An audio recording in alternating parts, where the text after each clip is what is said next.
everybody, and welcome back to R&B Homestead. Today I want to thank you guys for joining me. Make sure you hit that subscribe button so you're notified every time I do a new video. Also, make sure you give us a thumbs up and share our videos. Today we're going to talk about what I'm growing in the garden, in the containers, in Grow Zone 7B.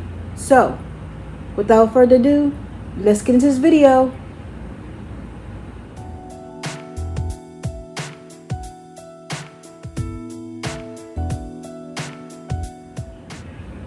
So like I said, welcome back. I actually wrote down some things that you can grow in your 7A, 7B area. I'm actually in Virginia. If you didn't notice, we have been hitting those high 80s, 90s. It's been really doing way too much in Virginia. So we're in that summer season, but you know, if your container garden, even if you're out gardening from outside direct sow, there are still things that you can start in July. So let's talk about some of these things. First of all, as you can see behind me, I don't know if you can see behind me, my bell peppers, my jalapeno peppers, and my mixed peppers are doing very well. So is my cilantro and parsley. My chives, not so much. But hey, we'll keep letting it grow. So in July, I'm actually going to plant some sweet potatoes, some Yukon potatoes, and also some red potatoes. I'm going to grow those actually in the 5-gallon grow bags. I probably will put 5 to 6 potatoes in each bag because again, I'm growing on my balcony, so I have limited space. Plus, I don't have like tons of people to feed, but you can always use these potatoes for, you know, canning to save them, or if you preserve them and put them in a dark area, that also will preserve them. Also, you're looking at if you want to do some pumpkins. If you want to grow some pumpkins, you want to start probably in the beginning of July, so they'll be available if you want them for Halloween. Yay, my favorite holiday is Halloween. And FYI, yes, the new Michael Myers Halloween movie is coming out this year. And yes, I will be going to see it. So, but anyway, back to pumpkins. If you wait until the end of July to plant your pumpkins, they probably may not be ready. Again, with my pumpkins, I'm going to put them in the 5-gallon grow bags and probably do 3 in a grow bag. And you're like, well, there's not going to be enough room for big old pumpkins to grow. But what I'm going to do is actually, I want to grow a little smaller pumpkins because I'm not a fan of pumpkin pie. Sorry, I like sweet potato pie. But, you know, just to carve some for Halloween. Also, to save some, I might cut them up and can some. I do have individuals who do like pumpkin.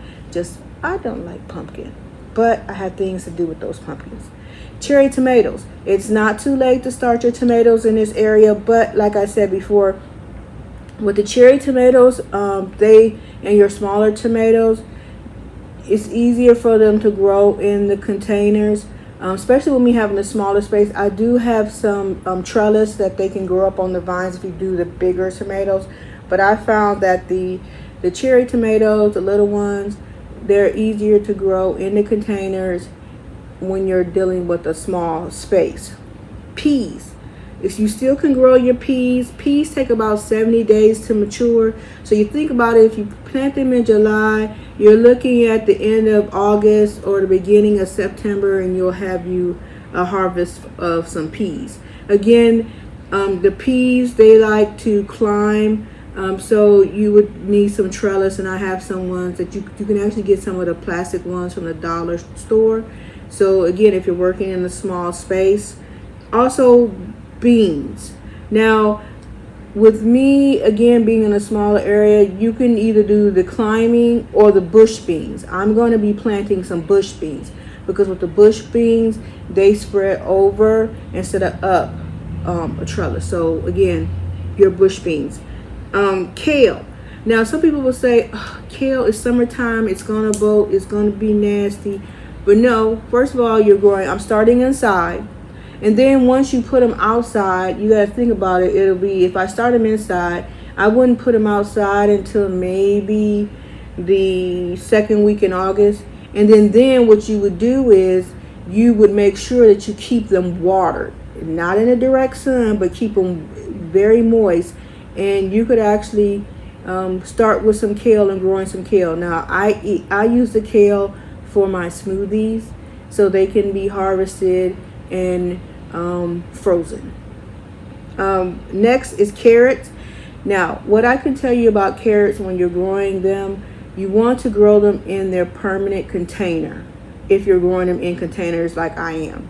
You don't want to grow them in the six little thingy and then transplant them, because carrots are one of those finicky plants.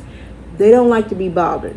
So it's better that you grow the carrots in the container that they're going to be in permanently.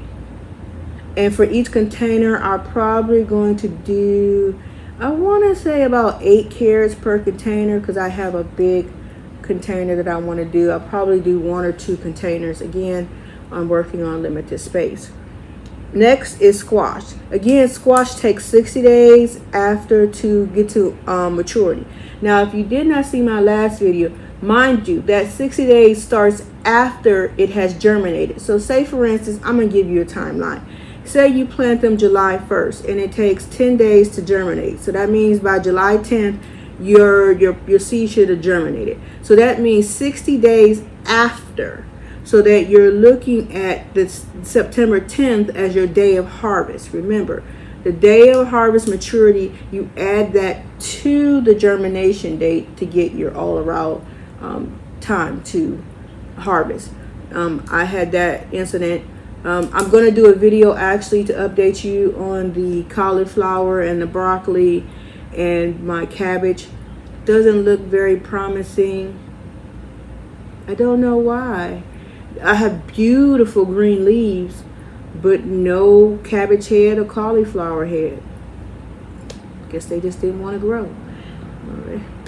It's always the fall. So next you want to look at corn. Corn takes about 75 days. And yes, I probably will plant maybe 4 seeds in a 5-gallon to give me the stalks. Because again, I'm working with limited space. So I have to be very strategic when planting the vine type vegetables and fruits. Next is cucumbers. Now, I'm not a fan of cucumbers in salads, but cucumbers can be made into pickles if you use the grind in canning.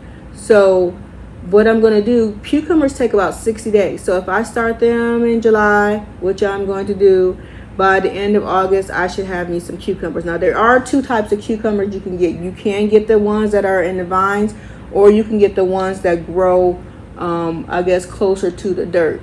When you're container gardening, you might want to look for those. But I have the national cucumber variety that I'm going to go ahead, and those are the ones I'm going to grow. Then you have your zucchini that you can grow, and you have your radish. A lot of people say radish you can grow all year round. Also, you have, make sure you do your herbs, your arugulas, your mint. You have your rosemary, your thyme, sage, lavender, basil. I'm also going to be planting some okra and some cantaloupe. The okra takes about 60 days to harvest because it takes about 14 to almost 2 to 3 weeks before the seed would germinate. But after that, it takes about 60 days before you can harvest the okra. And the cantaloupe I'm going to grow in the 5-gallon grow bags again. It takes about 10 days for them to germinate. They do take a long time. For me, I consider it a long time, 85 days. So almost 3 months before they're ready. So these wouldn't be, if I plant them now, these would not be ready till about the end of September. Set some sage. Oh, I forgot. Oregano, some basil. I'm going to be doing some more peppers and eggplants.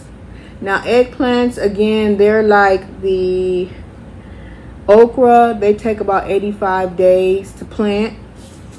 I do have some winter squash here.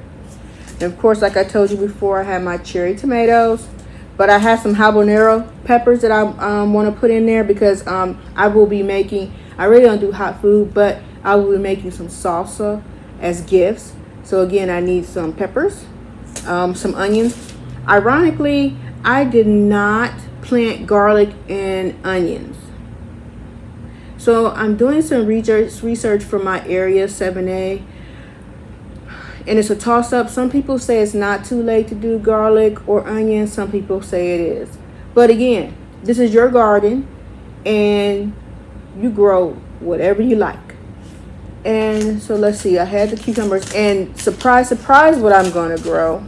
Now remember, I told you the cucumbers have various kinds. You have these are the national pickling ones. They're kind of short like this, but very thick skin. And then you have the market ones, and these are the longer cucumbers. And then these are the muncher, are the real skinny long cucumbers. So again, different variances that you can get for the cucumbers. And a surprise one to throw out there, my baby doll watermelon. These are not like regular watermelons that you can see. They have a little pretty inside. I'm not a fan of watermelon, but I want to try these because someone told me that these are actually better than your regular watermelon. And it takes about 70 days. So if I plant them now, by the end of August, beginning of September, I should have me some watermelons. And I'm probably, and since they're baby doll, they can grow a little smaller. So I probably will put 2 in a 5-gallon container. Or if I use my 1 pot, I'll just do 1 per container. And I'll do about maybe 4 or 5 to see if I can get me a watermelon. So for the month of July, look, some people started in March, some people started in April. We're in full summer planting season here, and right around the corner is the fall. You just think about it. We're talking about July, and we were just in January. Everything's opening up. Time to get those gardens and growing your own food and being self-sustaining. So I want to thank you guys for joining me. Make sure you hit that subscribe button, and also make sure you share my video. But until next time, see you later.